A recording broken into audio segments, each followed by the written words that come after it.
ප්‍රතිපත්ති ප්‍රකාශයේ බොහොම පැහැදිලිව තියෙනවා අමාත්‍යවරුන්ට සහ නියෝජ්‍ය අමාත්‍යවරුන්ට තමන්ගේ දුර කාලය තුලදී භාවිත කිරීම සඳහා එක් වාහනයක් ලබා දෙනවා කියලා ඒක තියෙන්නේ අමාත්‍යවරුන්ට සහ නියෝජ්‍ය අමාත්‍යවරුන්ට මිසක් පාර්ලිමේන්තු මන්ත්‍රීවරුන්ට නෙමෙයි. දැන් ප්‍රතිපත්ති ප්‍රකාශයේ දාලා තියෙන බොහෝ දේවල් තියෙනවානේ. ඒව කවදාද වෙන්නේ කොහොමද කරන්න කියලා ඇහුවට පස්සේ වසර 5කට තමයි ප්‍රතිපත්ති ප්‍රකාශය ලිව්වේ.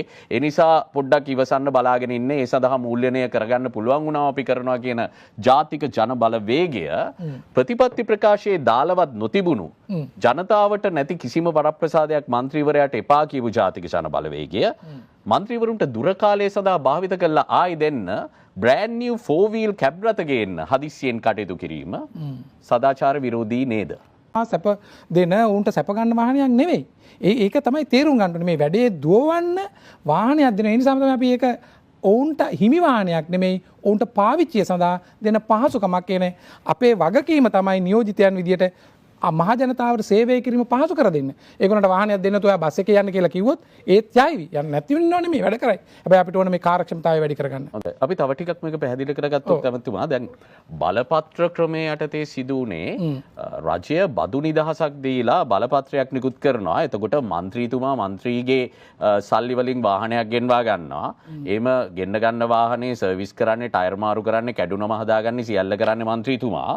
හැබැයි මේ යෝජනා කරන විදියට බදු සහනයකුත් නැතුව සාමාන්‍යයෙන් වෙළඳපොළ වටිනාකම ගත්තම කෝටි 2,20,000ක් විතර වෙන ඩබල් කැබ් රථයක් ජනතාවගේ බදු මුදලින් ගෙවලා පාර්ලිමේන්තුවේ මන්ත්‍රීවරයාට අවුරුදු 5කට ගෙවන්න දෙන එක. එතකොට ආණ්ඩුවේ වාහනයක් කැඩුනම හදන්න, සර්විස් කරන්න, ටයර් මාරු කරන්න මන්ත්‍රීවරයා තමන්ගේ මුදලක් වැය කරන්නට ඕනේ නැහැ.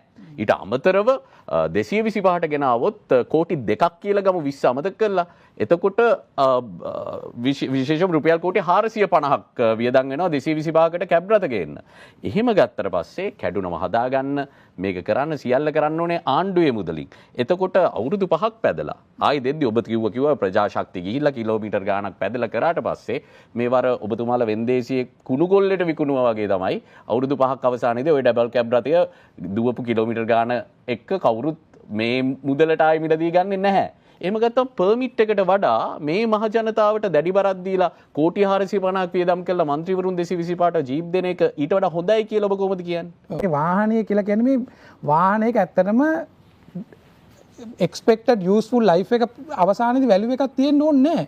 අපේ රටේ ප්‍රශ්නයක් හදන් තියෙනවා මේ වාහන ගෙන ආපුවම ගත්තරත් වඩා වැඩි මිලකට විකුණන්නට ඕනේ කියලා. ජනතාවට නැති කිසිවක් එපා කියපු පිරිසක්. මේක තමයි මම කියන්නේ මේ වරප්‍රසාද ගැනීමක් නෙමෙයි කලින්. වන්න එතන මේ වැරදි අර්ථකථනය. තමයි දේශපාලන සංස්කෘතිය සහ දේශපාලන වරප්‍රසාද කියන දැඩි මාතෘකාව ඇතුලේ. ඒක තමයි අතීතේ තිබිච්ච පස්ස තියාගෙන යන ඔච්චර වාහන මොකටද කියලා අහපු පාර්ශවයක් ඒක තමයි.